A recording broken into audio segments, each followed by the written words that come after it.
Everyone, स्वागत है आप सभी लोगों का मेरे YouTube channel Praful chemistry classes में, जहां हम लोग आज सम पी ब्लॉक एलिमेंट्स के आपके मॉडल क्वेश्चंस करने वाले हैं, जो कि आपका एग्जामिनेशन जो कि 18 तारीख को होने वाला है इसमें आपका आएगा। इसीलिए आज मैं आपको मॉडल क्वेश्चंस करा रहा हूँ पी ब्लॉक चैप्टर के, क्योंकि मैंने ऑफलाइन क्लासेस में सारे चैप्टर्स के मॉडल क्वेश्चंस करा दिए थे। क्वेश्चंस के साथ साथ बहुत सारे क्वेश्चंस एक्स्ट्रा भी प्रैक्टिस करा दिए थे, लेकिन पी ब्लॉक एलिमेंट्स का जो आपका जो चैप्टर था उसके मॉडल क्वेश्चंस नहीं प्रैक्टिस हो पाए थे। इसीलिए मैं आज आपको पी ब्लॉक एलिमेंट्स के जो मॉडल क्वेश्चंस हैं वो मैं प्रैक्टिस करा रहा हूँ। साथ साथ देखिएगा, मैं सिर्फ मॉडल क्वेश्चंस नहीं कराऊंगा, साथ साथ उससे रिलेटेड क्वेश्चंस भी, जो क्वेश्चंस उससे रिलेटेड हैं, मतलब जैसे मॉडल क्वेश्चंस में क्वेश्चन आए हैं उन्हीं से रिलेटेड कुछ क्वेश्चंस एक्स्ट्रा मैं आपको करा दूंगा। ठीक है, हालांकि आपके पास ज़्यादा टाइम नहीं है, क्योंकि आप लोगों ने जो अभी तक बाकी सारे चैप्टर्स है, जैसे इक्विलिब्रियम है, थर्मोडायनेमिक्स है, बॉन्डिंग है, रेडॉक्स है, हाइड्रोकार्बन है, ये सब चैप्टर्स को आप लोगों ने ज़्यादा अच्छी तरीके से पढ़ा होगा। और पी ब्लॉक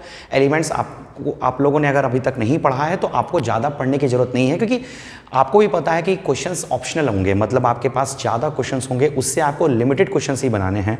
इसीलिए पी ब्लॉक एलिमेंट्स में अगर आप ज़्यादा कुछ नहीं कर पाते हैं, क्योंकि आपके पास ज़्यादा टाइम नहीं है, तो आप एटलीस्ट मॉडल क्वेश्चंस को देख लीजिए। ठीक है, क्योंकि इस पर कुछ क्वेश्चन्स ऐसे हैं जो कि बहुत वीवीआई होते हैं, जो आपके एग्जामिनेशन में आने के चांसेस बहुत ज़्यादा है। ठीक, तो देखिए, सबसे पहले तो पी ब्लॉक एलिमेंट्स में एक चीज़ और मैं आज जो आपको पढ़ाऊंगा, इसका आपको जो नोट्स है वो मैं आपको पीडीएफ में आपके ग्रुप में भेज दूंगा, इसलिए आपको लिखने की ज़रूरत नहीं है। अगर फिर भी आप लिखना चाहते हैं तो आप एक पेन लेकर के, कॉपी लेकर के बैठिए।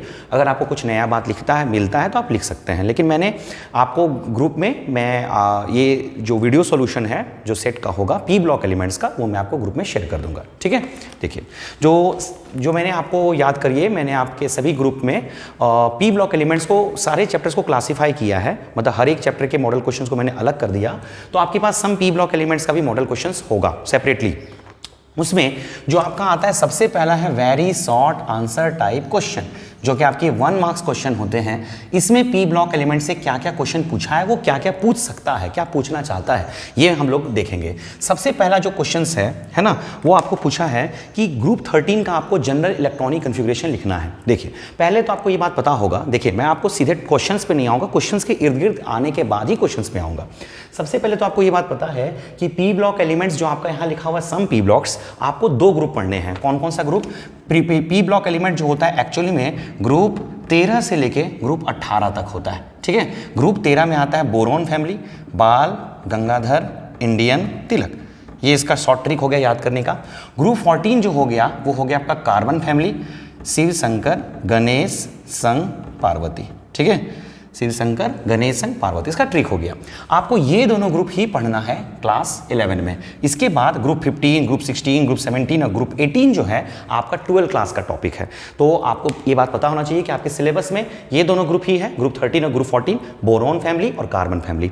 अब आपका सबसे पहला क्वेश्चन यही बनता है, पहला तो आपको क्वेश्चन 2 में आना चाहिए, 1 से पहले आपको 2 देखना चाहिए, जहां आपको पी ब्लॉक का जनरल इलेक्ट्रॉनिक कॉन्फ़िगरेशन पूछा है, पी ब्लॉक का। उसके बाद आपको ग्रुप 13 और ग्रुप 14 में से किसी एक का आपको जनरल इलेक्ट्रॉनिक कॉन्फ़िगरेशन पूछ सकता है 1 मार्क्स के क्वेश्चन में। तो आपके 4 क्वेश्चन है 1 मार्क्स के, जिसमें से 2 क्वेश्चंस जो हैं जनरल इलेक्ट्रॉनिक कॉन्फ़िगरेशन से रिलेटेड है। इसका मतलब ये है कि एग्जामिनर आपसे जनरल इलेक्ट्रॉनिक कॉन्फ़िगरेशन पूछ सकता है। ठीक है, तो देखिए, सबसे पहले अगर हम लोग पी ब्लॉक का बात करें, पी ब्लॉक का जनरल इलेक्ट्रॉनिक कॉन्फ़िगरेशन, मैं क्वेश्चन नंबर 2 में पहले आ रहा हूं। पी ब्लॉक एलिमेंट्स का जनरल इलेक्ट्रॉनिक कॉन्फ़िगरेशन का बात करूं, ठीक है, तो पी ब्लॉक का जनरल इलेक्ट्रॉनिक कॉन्फ़िगरेशन होता है NS2 NP126, ये होता है। अब आप कहेंगे ऐसा क्यों होता है? देखिए, अगर आपको ये जानना है तो आप एक बार boron, carbon, nitrogen, oxygen, fluorine और नियॉन ये देख लीजिए। ये आपका ग्रुप नंबर 13 का स्टार्टिंग एलिमेंट है, मतलब पहला एलिमेंट ग्रुप 13 का बोरोन है। ये 14 का स्टार्टिंग एलिमेंट है, ये 15 का है, ये 16 का है, ये 17 का है और ये 18 का है। ठीक है, इसका इलेक्ट्रॉनिक स्टार्टिंग एलिमेंट है, इसका एटॉमिक नंबर होता है 5, इसका 6, इसका 7, इसका 8, इसका 9, इसका 10। अगर आप इसका इलेक्ट्रॉनिक कॉन्फ़िगरेशन करेंगे बोरोन का, तो आता है आपका 1s2 2s2 2p1। अब ये अगर आपको नहीं पता इलेक्ट्रॉनिक कॉन्फ़िगरेशन क्या होता है तब तो दिक्कत होगा, आपको ये बात जरूर पता होगा। कार्बन का इलेक्ट्रॉनिक कॉन्फ़िगरेशन होता है 1s2 2s2 2p2, इसका होता है 1s2 2s2 2p3, इसका 1s2 2s2 2p4, इसका 1s2 2s2 2p5, इसका 1s2 2s2 2p6। तो आप देखिएगा जो वैलेंस सेल है आपका, मतलब आखिरी वाला सेल, लास्ट सेल, इसके पास दो ही सेल है, फर्स्ट सेल और सेकंड सेल। इसमें इलेक्ट्रॉन कहाँ कहाँ फिल हो रहा है, जनरल कहाँ फिल हो रहा है, इसमें एस में 2 है, पी में 1 है, एस में 2, पी में 2, एस में 2, पी में 3, एस में 2, पी में 4, एस में 2, पी में 5, एस में 2, पी में 6। इसका मतलब अगर जनरल का बात करें तो NS2 ये तो आपका कॉमन है सब में, यानी कि एस में 2 तो फिक्स है, एन आपका है ऑर्बिट नंबर बता रहा है आपका कि आखिरी ऑर्बिट क्या है। पी में जो है आपका इलेक्ट्रॉन 1 से लेके कहाँ तक जा सकता है, 6 तक, इसलिए लिखा जाता है 1 to 6। इसका general electronic configuration P block का, पूरे पी ब्लॉक का, क्योंकि पी ब्लॉक 13 से 18 को ही बोलते हैं, तो पी ब्लॉक का जनरल इलेक्ट्रॉनिक कन्फिग्रेशन हो जाएगा NS2 NP 1 to 6। तो सेकंड क्वेश्चन का आंसर आपका हो गया NS2 NP 1 to 6। ठीक है, अब आते हैं फर्स्ट क्वेश्चन में। ठीक है, उल्टा फर्स्ट क्वेश्चन में आपसे पूछा है कि ग्रुप 13 का जनरल इलेक्ट्रॉनिक कन्फिग्रेशन क्या है। तो देखिए ग्रुप 13 के लिए आपको यहीं पे आपको सब मिल जाएगा, ग्रुप 13, 14, 15, 16, 17, 18 सब बता दीजिएगा आप। ग्रुप 13 का अगर बात करेंगे तो क्या मिल रहा है आपको ग्रुप 13 में, 2s2 2p1। ठीक है, इसका मतलब ग्रुप 13 का जो जनरल, इसके बाद आप बोलेगा सर ये तो बोरोन का हुआ। एल्यूमिनियम का भी बात करेंगे तो चूंकि आपको ये बात पता होगा पीरियोडिक टेबल में जो लास्ट इलेक्ट्रॉनिक कन्फिग्रेशन बोरोन का होता है वही एल्यूमिनियम का होगा, वही गैलियम का होगा, वही इंडियम का होगा, वही थैलियम का होगा।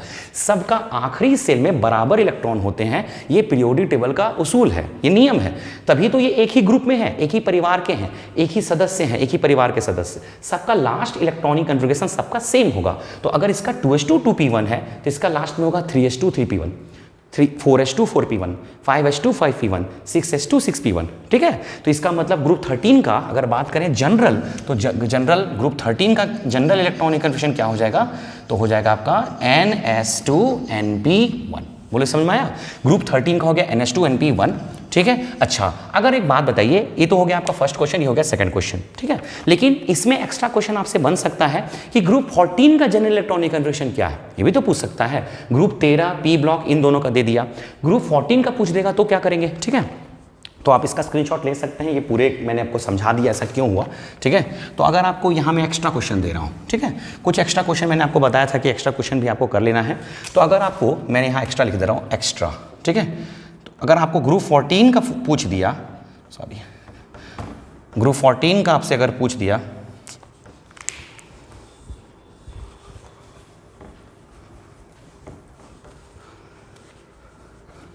यहाँ लिख देता हूँ, ग्रुप 14 का अगर जनरल इलेक्ट्रॉनिक कन्फिग्रेशन पूछ दिया तो हो जाएगा आपका NS2 NP कितना, बोलिए NP2 हो जाएगा। जैसे इसका NS2 NP1 था, इसका क्या हो जाएगा NS2 NP4। तो ये हो गया आपका एक्स्ट्रा क्वेश्चन, एक्स्ट्रा। ठीक है, इसी टॉपिक से एक्स्ट्रा क्वेश्चन ये हो गया। ठीक है, इसको भी आपको पढ़ लेना है। ठीक, तो आपको फर्स्ट 1 नंबर वाले क्वेश्चन में 2 मिल गया।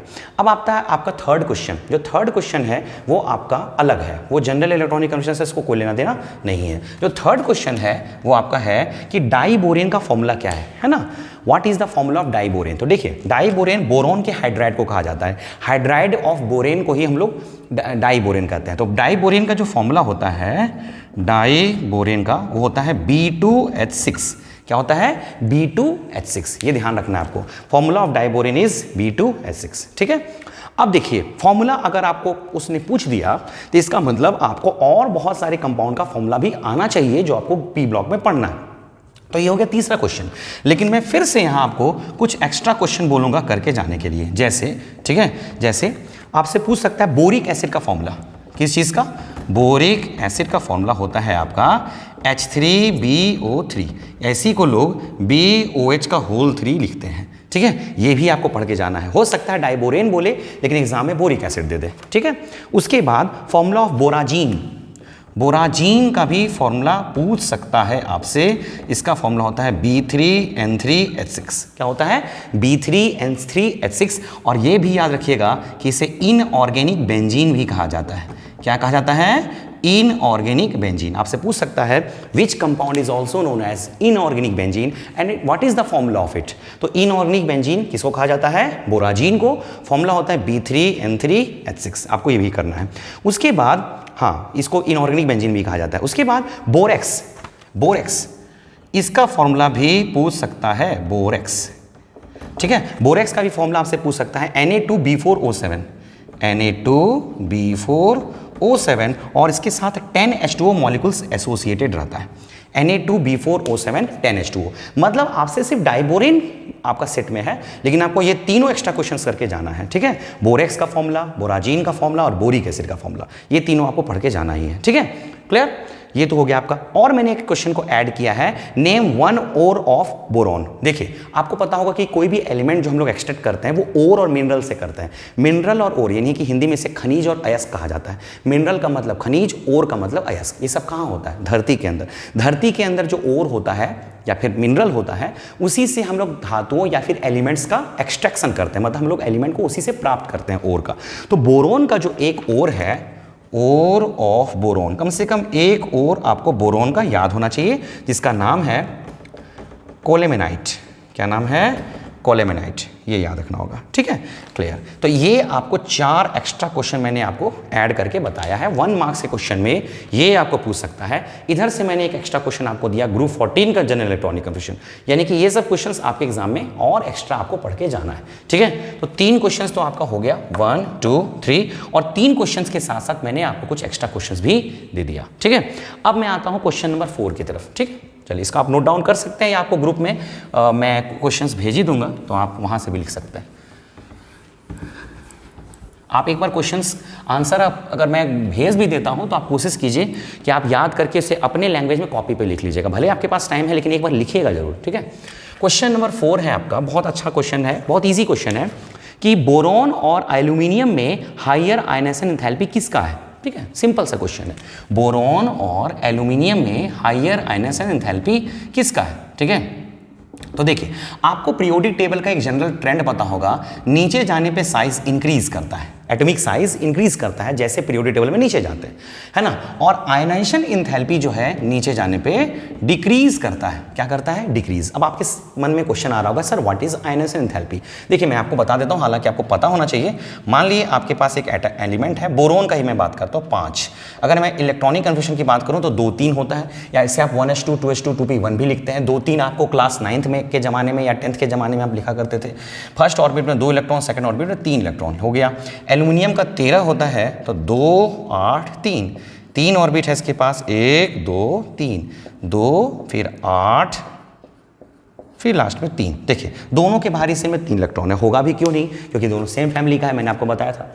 अब आपको बताना है किसका आयनाइजेशन एंथैल्पी ज़्यादा होता है। पहला सवाल, आयनाइजेशन एंथैल्पी होता क्या है? देखिए जो इसका सबसे लास्ट ऑर्बिट का इलेक्ट्रॉन कौन सा है, तो ये हुआ, या ये तीनों में से कोई भी हुआ।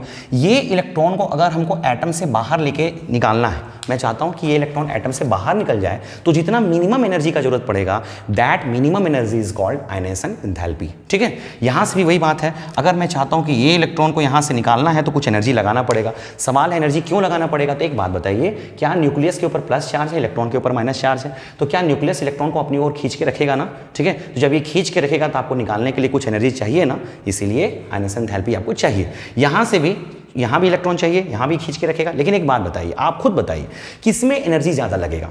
तो ऑब्वियसली जिसका साइज कम है, क्योंकि इसका साइज छोटा है तो न्यूक्लियस को ज्यादा पकड़ के रखेगा, इसलिए इसको इलेक्ट्रॉन को निकालने के लिए ज्यादा एनर्जी चाहिए। और इसका साइज बड़ा है, इसलिए ये न्यूक्लियस से दूर होने की वजह से इसको निकालने के लिए कम एनर्जी चाहिए, ठीक है? तो फर्स्ट आयनाइजेशन एंथैल्पी जो क्वेश्चन में पूछा है आपसे, वो किसका ज्यादा हुआ? बोरॉन का ज्यादा हुआ, ठीक है? तो इस क्वेश्चन का आंसर हो जाएगा boron has higher first ionization enthalpy than aluminium.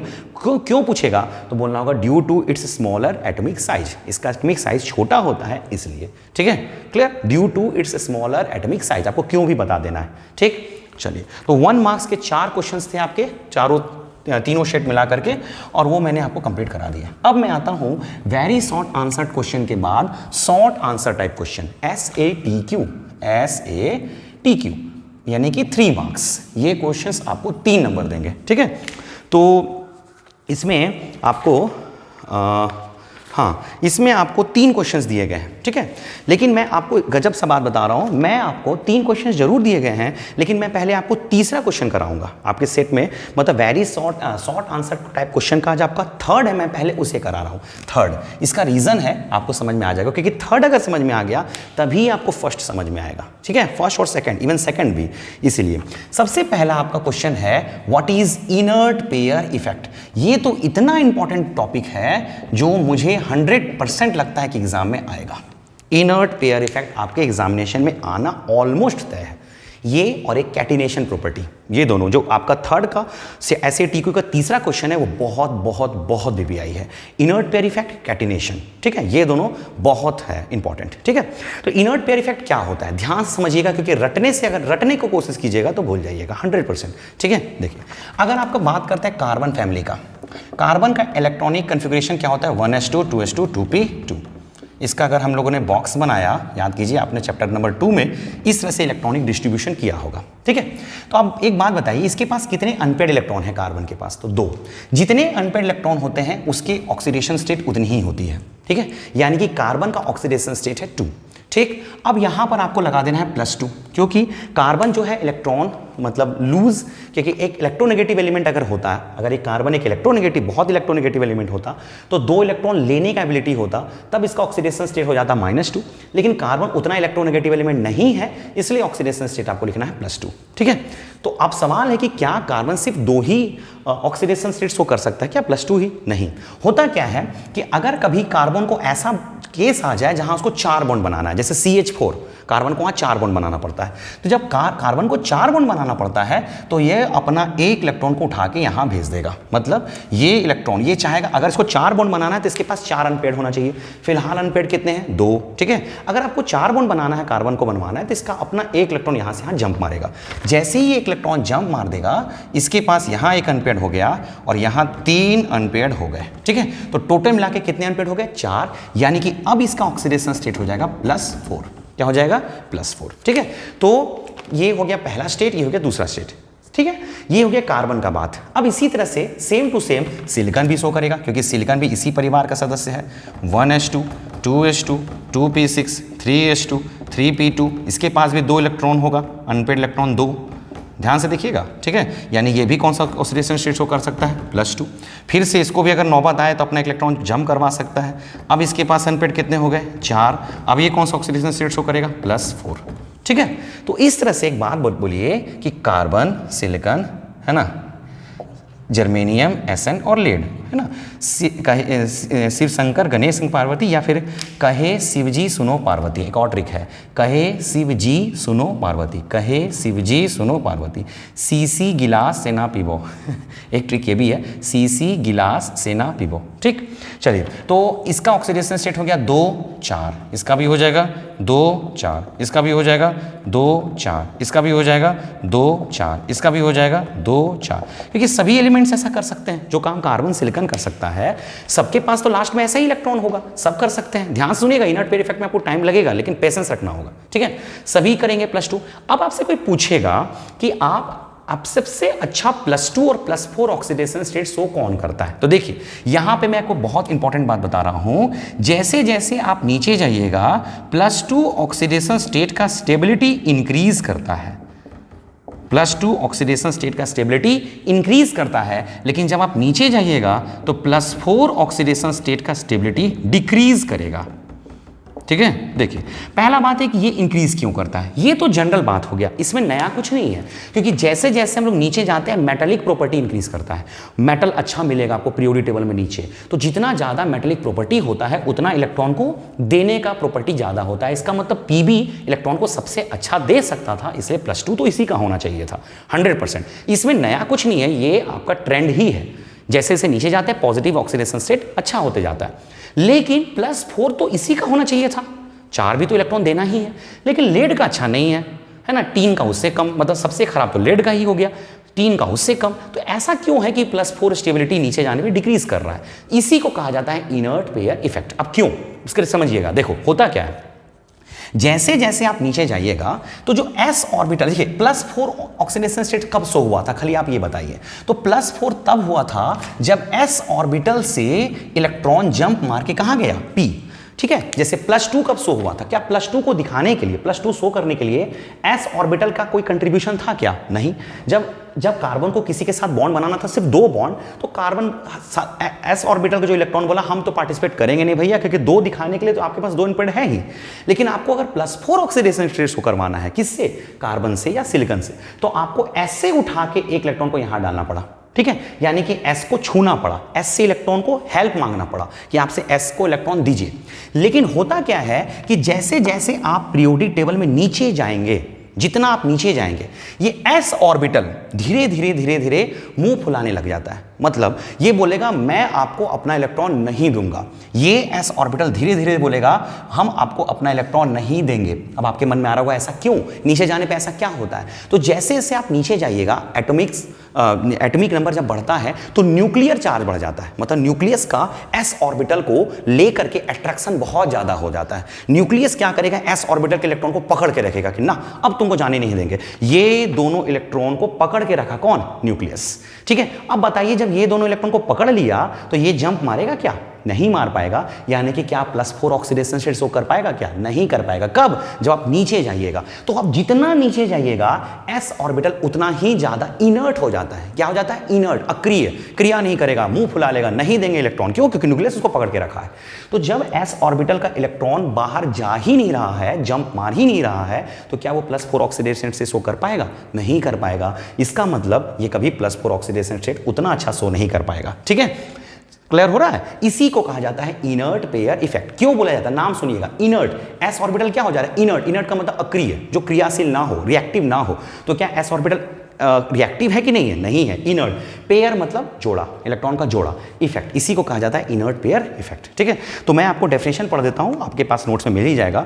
The non participation of 2s electron in bonding, है ना, नॉन पार्टिसिपेशन मतलब ये पार्टिसिपेट नहीं करेगा बॉन्डिंग में due to high energy needed for unpairing them, क्योंकि इसको अनपेयर करने के लिए बड़ी ज्यादा एनर्जी चाहिए। अगर आपको यहां से उठा के यहां लाना है ना, मेहनत लगेगा पूरा, क्योंकि ये पकड़ के रखा है न्यूक्लियस को। इसी को कहा जाता है इनर्ट पेयर इफेक्ट। अब इस इनर्ट पेयर इफेक्ट की वजह से क्या होता है, तो देखिए, as the atomic size increases down the group s orbital becomes inert. जैसे जैसे साइज बढ़ता है s ऑर्बिटल क्या हो जाता है, इनर्ट हो जाता है। And do not take part in bond formation, और बॉन्ड फॉर्मेशन में भाग नहीं लेता है। So the ability to show +4 oxidation state decreases, इसलिए +4 ऑक्सीडेशन स्टेट दिखाने का प्रोबेबिलिटी घट जाता है। ठीक है, तो आपको इनर्ट पेयर अगर पूछेगा तो आप डेफिनेशन लिख करके इतना अगर आप लिख दीजिएगा तो 4 चांद लग जाएगा आंसर में। ये नहीं कि खाली सिर्फ डेफिनेशन लिख दिए, आप अगर ये लिख दीजिएगा तो बहुत। अगर आप ये नहीं लिख सकते हैं, ये भी नहीं लिख सकते हैं, तो साहब ये लिख दीजिए एटलीस्ट, ये वाला। ठीक है, कि +2 ऑक्सीडेशन स्टेट इंक्रीज कर रहा है, ये डिक्रीज कर रहा है, और यहीं पे काम करता है आपका due to inert pair effect. ठीक है, अब इससे रिलेटेड 2-3 क्वेश्चन है आपके, इसलिए आपको मैंने पहले यही बता दिया। नेक्स्ट क्वेश्चन है आपका कैटिनेशन प्रॉपर्टी, तीसरा का दूसरा। कैटिनेशन प्रॉपर्टी का मतलब होता है पूरा ऑर्गेनिक केमिस्ट्री। अगर कैटिनेशन ना होता तो ऑर्गेनिक केमिस्ट्री नहीं होता। कैटिनेशन का मतलब होता है आपस में लिंक करके बढ़ते जाना। जैसे अब आप देखिए, जैसे कार्बन का बात कीजिए, ऑर्गेनिक में हमने पढ़ा होगा कि कार्बन बहुत लंबा लंबा चेन बना लेता है। 1 carbon, 2 carbon, 3 carbon, 10 carbon, 12 carbon बनाता है कि नहीं बनाता है, बोलिए। इस तरह से कार्बन लंबा चेन बना सकता है। कभी कभी ब्रांच बना लेता है, ठीक है, कभी कभी ब्रांच ही बना लेता है, कभी कभी तो साइक्लिक बना लेता है। इसी प्रॉपर्टी को कहा जाता है, सेल्फ लिंकिंग प्रॉपर्टी को ही बोलते हैं हम लोग कैटिनेशन प्रॉपर्टी। यही कहलाता है आपका कैटिनेशन प्रॉपर्टी, मतलब आपस में लिंक करते हुए आगे बढ़ जाना। इसी को कहा जाता है सेल्फ लिंकिंग प्रॉपर्टी। खुद में लिंक करते हुए आगे बढ़ जाना कहलाता है कैटिनेशन प्रॉपर्टी। कैटिनेशन प्रॉपर्टी, ठीक है, क्लियर। तो आपका क्या है, self linking properties of elements as a result of which their atoms mutually combine to form long chain covalent bond। इसके वजह से उनके एटम्स जो हैं म्यूचुअली मतलब आपस में, कोई दूसरा एलिमेंट नहीं चाहिए, कार्बन को कार्बन ही चाहिए, कंबाइन करते करते बहुत लंबा कार्बन चेन बना लेंगे। इसी को कहा जाएगा catenation property. Clear, catenation property मतलब सेल्फ लिंकिंग प्रॉपर्टी। और याद रखिएगा, पूरे पीरियोडिक टेबल में कार्बन जैसा सेल्फ लिंकिंग प्रॉपर्टी किसी का नहीं है, इसीलिए कार्बन ही ऑर्गेनिक में यूज होता है। कार्बन के कंपाउंड को ही हम लोग ऑर्गेनिक कंपाउंड कहते हैं। कार्बन ही आप सुने होंगे, meth, eth, prop, but, pent, hex, hept, oct, non, dec, undec, dodec पढ़ते हैं कि नहीं, तो वो सिर्फ कार्बन का ही होता है ना, क्योंकि कार्बन का कैटिनेशन प्रॉपर्टी बहुत ही खतरनाक है। ठीक है, self linking properties of element is called catenation property. ठीक है, चलिए, तो ये दोनों क्वेश्चन आपका तीसरा का दूसरा हुआ। मैंने इसका भी आंसर आपको लिखवा दिया है, इसलिए आपको लिखने का कोई जरूरत नहीं है। ठीक है, इसके बाद आपको तीसरा का फर्स्ट में आना है। अब देखिए, मैंने उल्टा किया, आपको पहले तीसरा का तीसरा बता दिया, अब तीसरा का फर्स्ट और सेकंड आपके लिए आसान है। सेकंड तो बहुत ही ईजी है, वहां तो एलिमेंट का नाम देना है। ठीक है, तीसरा का फर्स्ट क्वेश्चन क्या है, देखिए, तीसरा में कंसेप्चुअल क्वेश्चन है, तीनों एनसीईआरटी के क्वेश्चन है आपका। PbX2 is more acidic then PbX4। देखिए, PbX2 इज मोर एसिडिक नहीं होना चाहिए इस क्वेश्चन में, स्टेबल ज्यादा सही होगा। PbX2 is more stable then PbX4, ये क्वेश्चन होना चाहिए। ठीक है, तो चलिए कोई बात नहीं, आपको स्टेबल एसिडिक जो भी लिखे आपको मेन आंसर स्टेबिलिटी पर ही देना है। ठीक है, देखिए अब एक बात बताइए, क्या PbX2 में आप Pb का ऑक्सीडेशन नंबर निकाल सकते हैं? आप बोलेंगे X क्या है, तो X आपका फ्लोरीन, क्लोरीन, ब्रोमीन, आयोडीन, इसे ही X कहा जाता है, जिसे आप हेलोजन बोलते हैं। ठीक है, तो आप इस जगह पे Pb का ऑक्सीडेशन नंबर निकालिए। आपको ऑक्सीडेशन नंबर आता होगा क्योंकि आपने रेडॉक्स पढ़ा होगा। X प्लस 2 इंटू X का ऑक्सीडेशन नंबर क्या होता है इन सभी का? -1 बराबर 0, तो X इक्वल टू आ गया +2। PbX4 का निकालिए, X plus 4 into -1 equal to 0, X equal to +4। यहाँ पे लेड का ऑक्सीडेशन स्टेट है +2 और यहाँ पे है +4। अभी आपने पढ़ा कि जैसे जैसे पीरियोडिक टेबल में नीचे जाते हैं +4 का ऑक्सीडेशन स्टेट इंक्रीज करता है कि डिक्रीज, है ना। इसका मतलब लेड ज्यादा अच्छा क्या दिखाएगा, +2 या +4? तो ऑब्वियसली +2 +4 नहीं दिखाएगा। क्यों? Inert pair effect. मैंने कहा ना, देखिए अगर आपने इनर्ट पेयर इफेक्ट पढ़ा तो ये क्वेश्चन कितना आसान हो गया। तो आपसे पूछेगा तो बोलेगा कि PbX2 में Pb का ऑक्सीडेशन स्टेट +2 है, जबकि PbX4 में Pb का ऑक्सीडेशन स्टेट +4 है। और हम लोग जानते हैं कि Pb +2 ऑक्सीडेशन स्टेट ज़्यादा अच्छा शो करता है as compare to +4 due to inert pair effect. इसीलिए PbX2 ज़्यादा स्टेबल होगा किससे? PbX4 से। ठीक है, यही आपका एक्सप्लेनेशन होगा। क्वेश्चन का आंसर मैंने लिख दिया है, आपको लिखने का कोई जरूरत नहीं है। ठीक है, सेकेंड क्वेश्चन है, carbon shows catenation property but lead does not. देखिए वहां कैटिनेशन प्रॉपर्टी है, यहां पे काम आ गया। ठीक है, कार्बन का जो कैटिनेशन प्रॉपर्टी है वो लेड से बहुत ज्यादा। देखिए लेड और कार्बन दोनों एक ही परिवार के सदस्य हैं। ये भी 4 बॉन्ड बनाता है, ये भी 4 बॉन्ड बनाता है। जैसे आप कार्बन का 4 बॉन्ड बनाते हैं और आगे बढ़ते जाते हैं, तो क्वेश्चन ये है कि क्या लेड आगे नहीं बढ़ सकता है? लेड भी तो ऐसा ही है ना, लेकिन लेड अच्छा कैटिनेशन प्रॉपर्टी शो नहीं करता है जबकि कार्बन करता है। ऐसा क्यों? तो देखिए इसका रीजन क्या है, कार्बन का कैटिनेशन सबसे अच्छा क्यों होता है। देखिए कैटिनेशन प्रॉपर्टी के लिए ये बात जरूरी है कि वो एलिमेंट मजबूत बॉन्ड बनाए। जैसे कार्बन के साथ कार्बन का बॉन्ड मजबूत हो तभी ना लंबा लंबा बॉन्ड बना सकता है। तो कार्बन के साथ कार्बन का बॉन्ड बहुत मजबूत होता है। अब सवाल यहां भी है, क्वेश्चन पे क्वेश्चन, ऐसा क्यों? तो देखिए कार्बन का एटॉमिक साइज कम होता है, जो चीज छोटा साइज का होगा वो मजबूत बॉन्ड बनाएगा।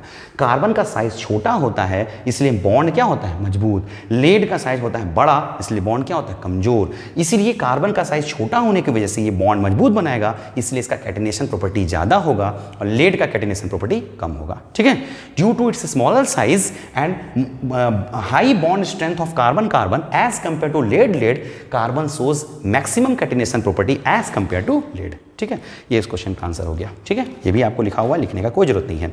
इसका तीसरा क्वेश्चन क्या है आपका? तीसरा का ये तो हो गया फर्स्ट, ये हो गया दूसरा। मैं सिर्फ आपको सब समझा रहा हूं, आंसर आपको लिखने का कोई जरूरत नहीं है। तीसरा का तीसरा है आपका, graphite is used as lubricant. Graphite जो है लुब्रिकेंट की तरह काम क्यों करता है? लुब्रिकेंट का मतलब होता है स्नेहक। स्नेहक का मतलब कोई चीज़ को चिकना करना, है ना। लुब्रिकेंट में ही आपका ग्रीस ये सब आ जाते हैं, कोई चीज़ को चिकना करना। ठीक है, तो ग्रेफाइट बहुत अच्छा स्नेहक का भूमिका निभाता है। ठीक है, जैसे कोई 2 मशीन चल रहे हैं, बीच में आप लुब्रिकेंट ग्रीस मिला दीजिएगा तो आपका घर्षण को कम कर देगा, उसी को कहा जाता है लुब्रिकेंट। तो ग्रेफाइट इतना अच्छा लुब्रिकेंट क्यों है? देखिए in graphite carbon atoms are present in layers. ये आप देखिएगा, जो आपको मैं 5 नंबर का एक क्वेश्चन दिया हुआ है उसमें आपको बताऊंगा कि ग्रेफाइट को जो स्ट्रक्चर होता है वो लेयर के फॉर्म में होता है। और जब लेयर के फॉर्म में होगा तो वो सॉफ्ट नेचर का होता है, हार्ड नहीं होता। आपने पढ़ा होगा डायमंड और ग्रेफाइट में यही अंतर है, आपको पढ़ना भी है आगे। डायमंड हार्ड होता है जबकि ग्रेफाइट सॉफ्ट होता है। तो ग्रेफाइट सॉफ्ट क्यों होता है? क्योंकि इसके स्ट्रक्चर्स लेयर के फॉर्म में होता है। तो लेयर के फॉर्म में होने की वजह से वो सॉफ्ट होता है, ग्रीजी होता है, मतलब ग्रीजी। सॉफ्ट और ग्रीजी होने की वजह से ग्रेफाइट बहुत ही अच्छा लुब्रिकेंट है। ठीक है, तो ये आपका क्वेश्चन नंबर 3 का फर्स्ट हो गया। ठीक, चलिए नेक्स्ट क्वेश्चन क्या है आपका? तीसरा का दूसरा क्वेश्चन जो है आपको वो क्या है मैं आपको बता रहा हूं। Name the element of group 15 that forms most acidic oxide. ऐसा कौन सा एलिमेंट है ग्रुप 14 में जो सबसे अच्छा एसिडिक ऑक्साइड शो करता है? सबसे अच्छा एसिडिक ऑक्साइड कौन शो करता है? ठीक है, तो देखिए सबसे अच्छा एसिडिक ऑक्साइड आपका शो करेगा कार्बन। अब बोलेगा ऐसा क्यों? तो आपने एक पढ़ा होगा कि जो नन मेटल के ऑक्साइड होते हैं, नन मेटल के ऑक्साइड एसिडिक होते हैं, बचपन से पढ़ा होगा। और जो मेटल के ऑक्साइड होते हैं, धातु के जो ऑक्साइड होते हैं वो बेसिक होते हैं। तो आप बताइए इन सभी में सबसे अच्छा नन मेटल कौन है? तो कौन है? कार्बन है। अपने अभी जस्ट मैंने बताया नीचे जाने पे मेटेलिक प्रॉपर्टी इंक्रीज करता है। तो अगर ये नन मेटल है तो इसका ऑक्साइड ज़्यादा एसिडिक होगा, तो इस क्वेश्चन का आंसर हो जाएगा कार्बन। ठीक है, एक्सप्लेनेशन ऐसे पूछ नहीं रहा आपसे, लेकिन आप बताना चाहते हैं तो ये बोल सकते हैं कि कार्बन सबसे अच्छा नन मेटल है, इसलिए इसके ऑक्साइड सबसे ज़्यादा एसिडिक होंगे। दूसरा है is commonly found in +2 oxidation state. कौन सा एलिमेंट है जो सबसे ज्यादा +2 में पाया जाता है, +4 में नहीं पाया जाता है? सबसे अच्छा +2 में कौन पाया जाएगा? देखिए, तो आपको मैंने क्या बताया था, नीचे जाने पे +2 ऑक्सीडेशन स्टेट का स्टेबिलिटी इंक्रीज करता है, इसलिए सबसे अच्छा +2 शो कौन करेगा? लेड करेगा, +2 शो करेगा। ठीक है, क्लियर? चलिए दूसरा का तीसरा आपका क्या है? Used as semiconductor. ठीक है, सेमीकंडक्टर में कौन सा एलिमेंट यूज होता है? तो सबसे अच्छा सेमीकंडक्टर, ऐसे तो सिलिकॉन जर्मेनियम दोनों है, लेकिन सिलिकॉन सबसे अच्छा सेमीकंडक्टर माना जाता है, तो इस क्वेश्चन का आंसर लिखिएगा आप सिलिकॉन। ठीक है, तो दूसरा का जो आपका SATQ का तीनों क्वेश्चन मैंने आपको सॉल्व कराया। अब मैं लास्ट क्वेश्चन की तरफ बढ़ रहा हूं, जो आपका है लॉन्ग आंसर टाइप क्वेश्चन, जो 5 मार्क्स का क्वेश्चन है। देखिए, मुझे तो उम्मीद कम है कि इस चैप्टर से LATQ पूछेगा। ठीक है, इसका कारण क्या है? देखिए, टोटल मिला के LATQ जो है आपको 5 पूछेगा। कितना? 5। और चैप्टर्स कितने हैं? 6। मतलब हर चैप्टर से आपका एक 5 नंबर का क्वेश्चन फिक्स है। ठीक है, अब जैसे इक्विलिब्रियम फिक्स है, थर्मोडायनेमिक्स फिक्स है, हाइड्रोकार्बन फिक्स है, बॉन्डिंग फिक्स है। लड़ाई सिर्फ 2 चैप्टर्स में है, रेडॉक्स और पी ब्लॉक। दोनों में से किसी एक चैप्टर से 5 मार्क्स का क्वेश्चन आएगा। रेडॉक्स से आएगा तो बैलेंसिंग करने आएगा, ये बात तय है ना? और अगर इससे आया तो इससे क्या क्वेश्चन आएगा? तो एक सैंपल आपको क्वेश्चन दे दिया है। 3 सेट में से 2 सेट में रेडॉक्स से 5 नंबर का क्वेश्चन है, जबकि एक सेट में पी ब्लॉक से 5 नंबर का क्वेश्चन है। तो ज्यादा वेटेज किसका हुआ? रेडॉक्स का हुआ। इसलिए पॉसिबिलिटी कम है कि इस चैप्टर से 5 मार्क्स से क्वेश्चन आए। अगर आ गया तो अच्छी बात है। ठीक है, क्वेश्चन है एक ही, डिफाइन एलोट्रॉपी, है ना? अब मैं आता हूं LATQ, यानी कि 5 मार्क्स। इसमें एक ही क्वेश्चन है, एलोट्रॉपी को एक्सप्लेन करने के लिए बोला है। एलोट्रॉपी, है ना? इसको हिंदी में बोलते हैं अपर रूप। क्या बोलते हैं? अपर रूप। आपने पढ़ा होगा, एक ही तत्व के विभिन्न रूप। मतलब तत्व एक ही रहेगा। जैसे कार्बन का ही कार्बन एक एग्जाम्पल है जिसका आपके बारे में आपको पूछना भी है। कार्बन एक एलिमेंट है जिसके अलग अलग रूप हो सकते हैं। कार्बन आपका डायमंड के फॉर्म में भी होता है, कार्बन आपका ग्रेफाइट के फॉर्म में भी होता है। तो कार्बन एक ही एलिमेंट है लेकिन विभिन्न रूप है कि नहीं, इसे ही कहा जाता है एलोट्रॉप्स। डेफिनेशन इसका ये है, the phenomena due to which an element exist in 2 और मोर फॉर्म्स। ऐसा घटना जिसमें कोई तत्व 2 या 2 से अधिक फॉर्म में हो सकता है, in the same physical state. Physical state same होना चाहिए, फिजिकल प्रॉपर्टी नहीं। फिजिकल स्टेट मतलब सॉलिड हो तो सॉलिड ही हो, लिक्विड हो तो लिक्विड ही हो। Same physical state with identical chemical property. एक बात ध्यान रखिएगा, केमिकल प्रॉपर्टी सेम होता है, यानी कि रासायनिक गुण सेम होगा। जो रिएक्शंस एक एलिमेंट देते हैं लगभग वही रिएक्शन दूसरे भी एलिमेंट देते हैं, but with different physical property, लेकिन दोनों का भौतिक गुण अलग अलग हो। रासायनिक गुण सेम हो लेकिन भौतिक गुण अलग अलग हो।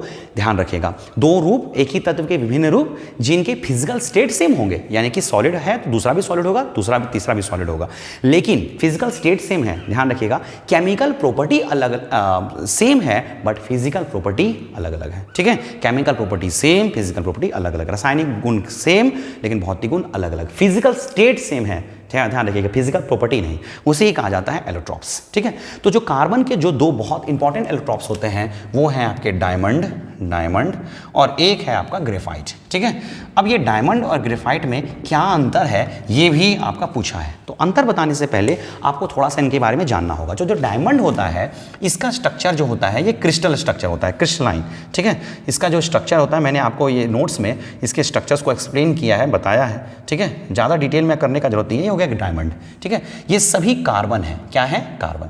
इसका एक बहुत इंपॉर्टेंट बात आपको जानना होगा कि इसमें जितने भी कार्बन है, 4 कार्बन 4 बॉन्ड बना रहे हैं आपस में अगल बगल।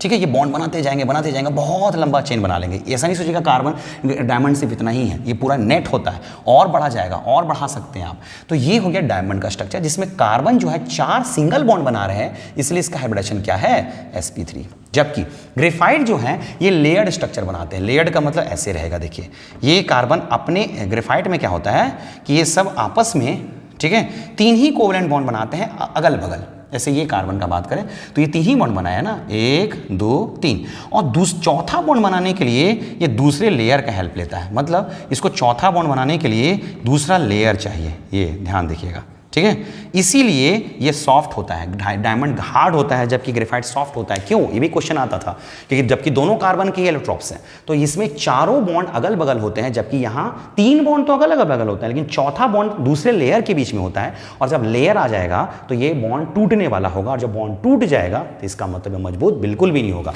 यहाँ पे कार्बन का हाइब्रिडेशन आपका होगा sp2, sp3 नहीं, क्या होगा? sp2। ठीक है, ठीक है। तो ये हो गया आपको बेसिक, मैंने आपको बताया, हालांकि मैं डिफरेंस बता देता हूं।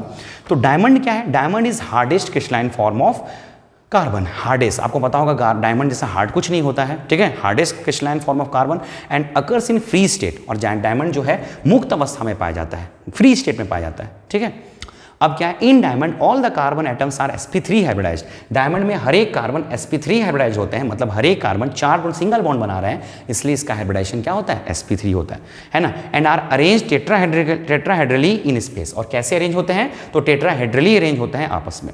ग्रेफाइट क्या है? Graphite is other crystalline form of carbon and occurs in free state but also be prepared in artificially. ध्यान रखिएगा, ग्रेफाइट भी क्रिस्टलाइन फॉर्म होता है, लेकिन इसको आप प्रिपेयर कर सकते हैं आर्टिफिशियली, जबकि डायमंड को प्रिपेयर नहीं कर सकते हैं। In graphite the carbon atoms is sp2 hybridise, it has a layered structure. इसमें कार्बन sp2 हाइब्रिडाइज होते हैं और इसमें कैसा स्ट्रक्चर होता है? लेयर्ड। तो ये तो आपको बेसिक बात है, इतना तो आपको लिख देना चाहिए, ठीक है। अब आपको अलग से क्वेश्चन लिखा है कि दोनों में डिफरेंस बताइए। तो मैंने इन दोनों के बीच में 5 डिफरेंस लिखा है कि ये 5 नंबर का सवाल है, इसलिए हालांकि 5 नंबर का सवाल जरूर है, लेकिन एलोट्रॉपी पे आपको कुछ नंबर देगा, लेकिन फिर भी मैंने 5 अंतर लिखा है, ठीक है। पहला क्या है? It occurs in free state. मैंने अभी जस्ट बताया था डायमंड किस स्टेट में पाया जाता है? Free state. ये भी फ्री स्टेट में पाया जाता है, ठीक है, लेकिन इसका एक अलग बात है ना, ये आर्टिफिशियली प्रिपेयर किया जा सकता है। आपको ऐसे नहीं लिखना है एग्जाम में, ठीक है। मैं तो आपको शॉर्ट में लिख दे रहा हूं, आपको लिखना वैसे है जैसे मैं आपको नोट्स में दूंगा, ठीक है। दूसरी बात है डायमंड के बारे में, अभी जस्ट आपने पढ़ा, एक अंतर और पढ़ा।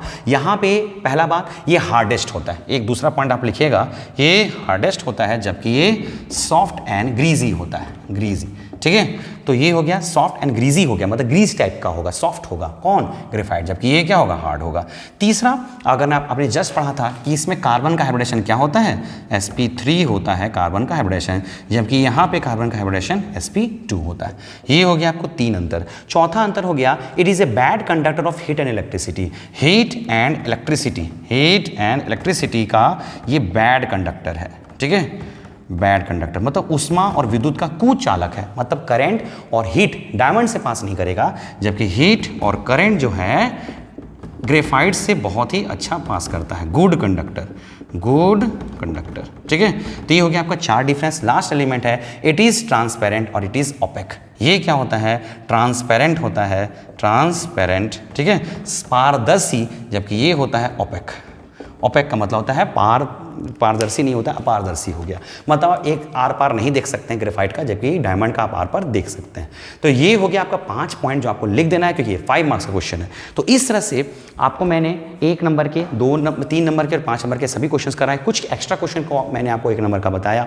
आपको बी ब्लॉक को एज ए कॉम्प्लीमेंट लेके चलना है मेरे हिसाब से, क्योंकि इससे आपके 4 नंबर क्वेश्चन पूछने के चांसेस ज़्यादा है। आपको 1 नंबर का और एक आपको 3 नंबर का क्वेश्चन पूछेगा।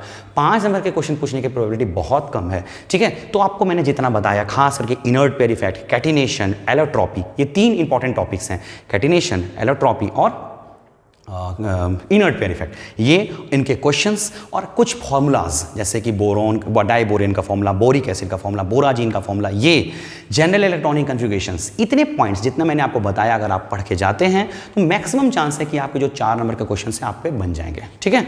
अगर आपके सेट के जैसे क्वेश्चन होते हैं, कुछ घुमाया, तो आपके पास तो ऑप्शंस हैं। आपके पास थर्मोडायनेमिक्स को आपने डिटेल में मैंने आपको पढ़ाया, इक्विलिब्रियम डिटेल में पढ़ाया, बॉन्डिंग डिटेल में पढ़ाया, हाइड्रोकार्बन डिटेल में पढ़ाया, रेडॉक्स की डिटेल में पढ़ाया।